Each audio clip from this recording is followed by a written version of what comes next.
Hello and a warm welcome to the Open Treasury podcast, your go-to source for the latest news and analysis in corporate cash and treasury management. This show is brought to you by CTMfile.com and the Treasury News Network, where treasury professionals learn and share the information that matters most.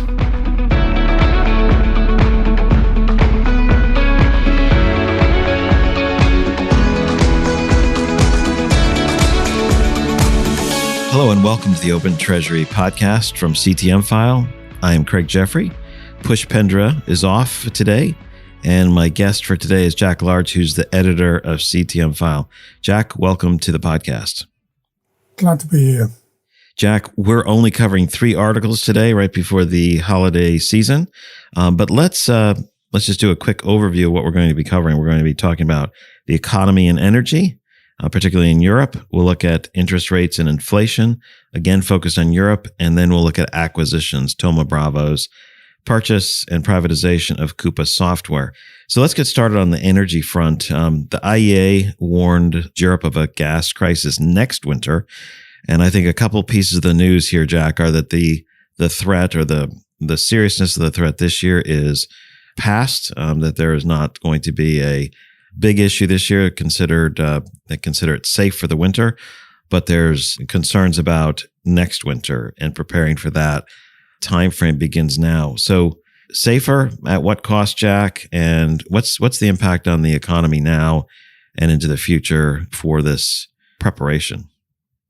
What's behind all this, of course, is the global warming and the impact on the global economy as a whole. And what we're seeing here is typical short-termism. I mean, we should have been preparing and had energy efficiency programs over 3 or 4 years, not doing it year by year, but we're where we are. The issue, I think, is going to be that the economy in Europe is still dependent to quite a large extent on coal. People talk about phasing it out, but if you go to places like Poland, it's still 70-80% of their energy needs are met by burning coal. What treasurers are looking for is stability and coherent strategic planning that will even the path to longer-term energy efficiency. What we're seeing here is, sadly, is only a 1-year plan. And what worries me is, what are they going to do in 2025 and so on? So what we're seeing here is a typical example of the low level of planning in global energy at the moment, unfortunately. The more immediate impact is on the Russian factor, isn't it? Oh, yes, absolutely. But this is just an example of an overall trend. The impact of the Russian war on Ukraine and so on, and the cutting of consumption of Russian gas is going to continue. The problem is that we need to get longer-term planning, and we're only starting to do it now. They talk about getting energy efficiency, but that takes years to take place. We're going to have short-term problems for the next couple of years as far as I can see it. The forecasters here are predicting nothing's going to improve very much over the next 12 months. And this EU initiative just confirms it. It'll be interesting to see if this, at least in the midterm, if there's a greater focus on both renewables and nuclear in this time frame to bridge to the future. So, Jack, that shifts us over to Europe, the broader European environment. The European central banks follow the Fed's 0.5% or 50 basis point rate hike, which followed, I think it was 3 75 basis point rate hikes for the year. So the UK rate moved from 3% to 3.5%. If we look at some of the CPI, the price index, it's 10.7% last month. slightly lower than the predicted figure of 10.9 and off from 11% inflation. What's going on here in Europe on the inflation side? Are we expecting to see this moderate? How much of this is related to the energy issue? What are your thoughts here? It's very much related to the energy point, the impact of increased energy. I mean, the bills in the UK and in Germany, which I know a little bit about, both of them are having astronomical increases with doubling and sometimes trebling of costs for small businesses and less for larger businesses. But it's having a huge economic impact.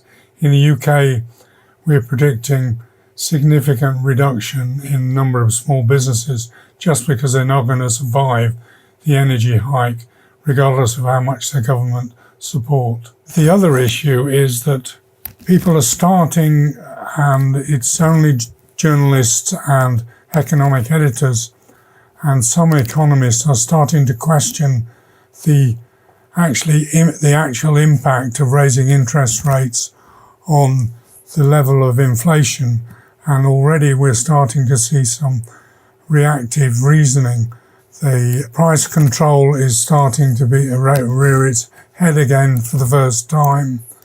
We haven't seen that for 10 years, 15 years.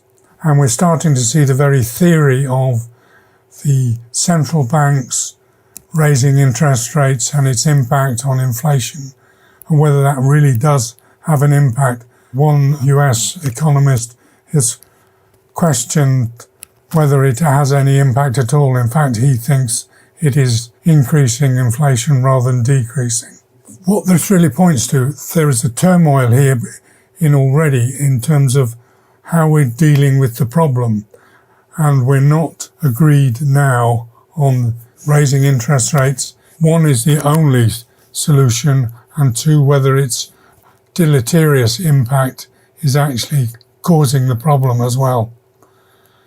If I was a corporate treasurer, I would be confused as to how I see the future in terms of inflation.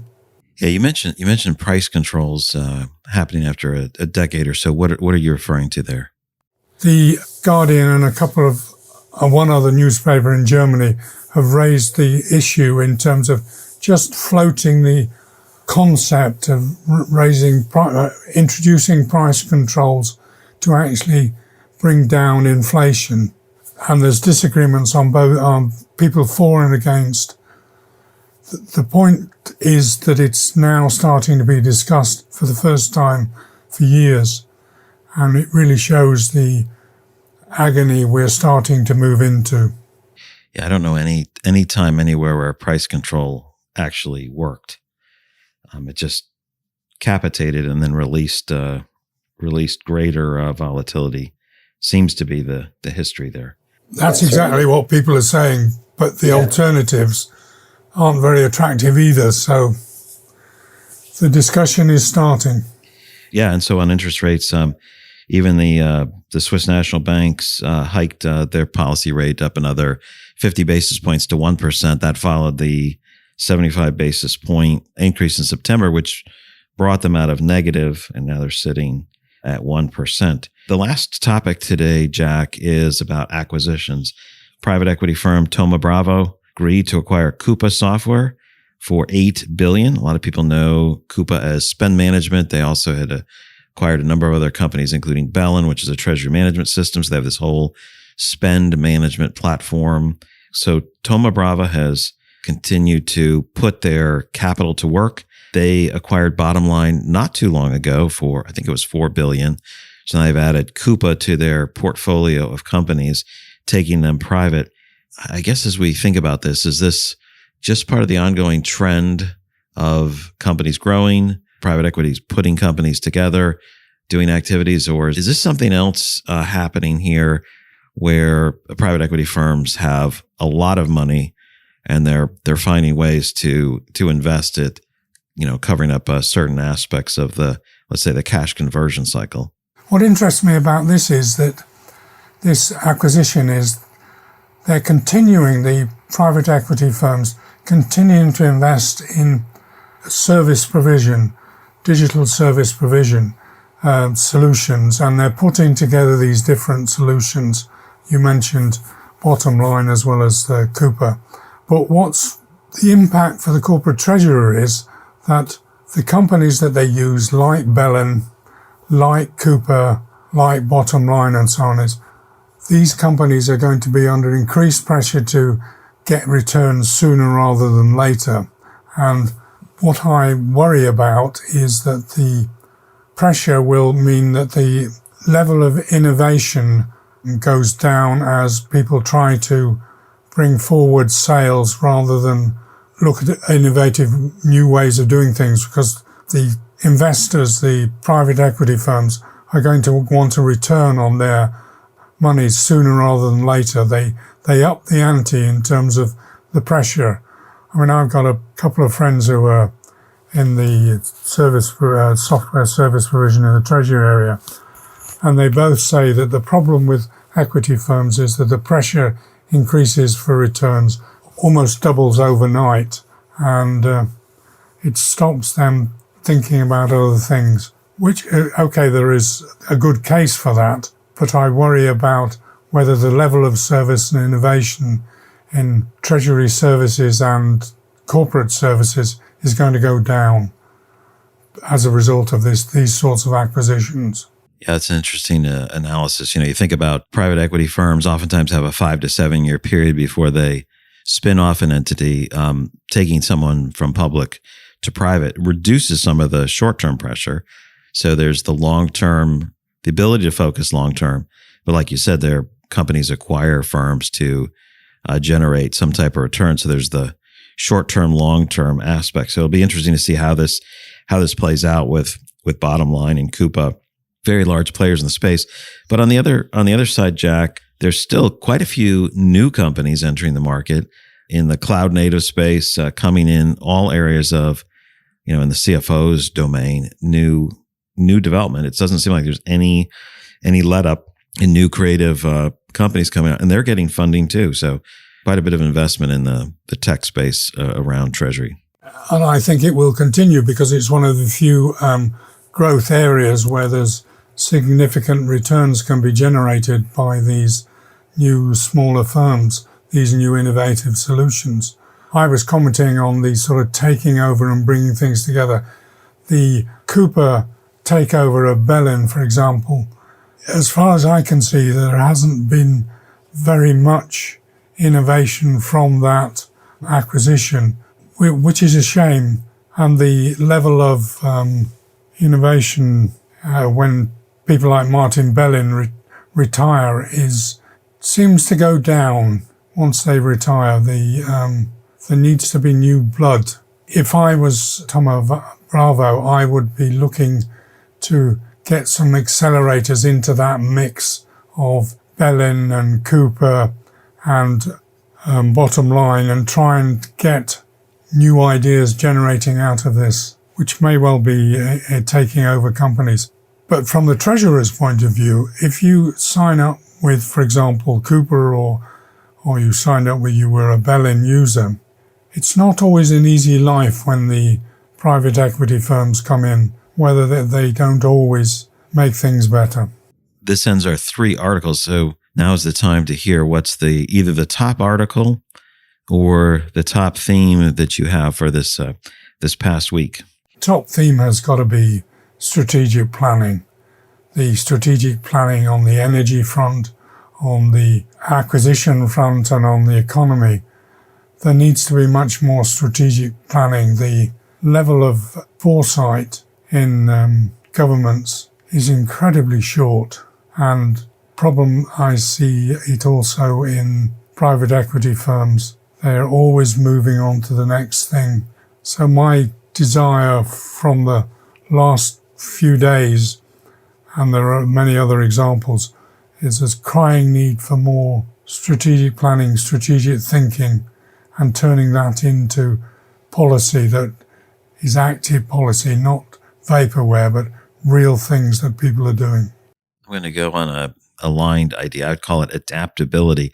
I'm going to focus on the private equity and the investments in some of these technology companies, either putting them together, making them integrated, or new systems that may use even more open architecture for, embedded treasury, embedded finance.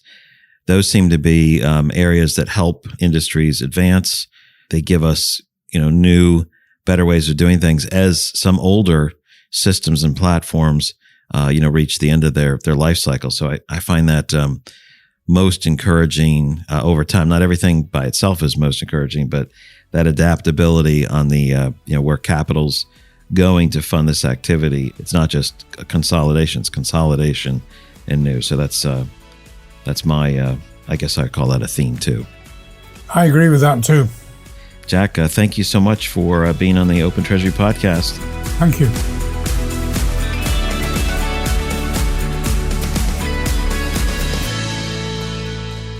This podcast is provided for information purposes only, and statements made by CTMfile or guests on this podcast are not intended as legal, business, or consulting advice. For more information, visit ctmfile.com.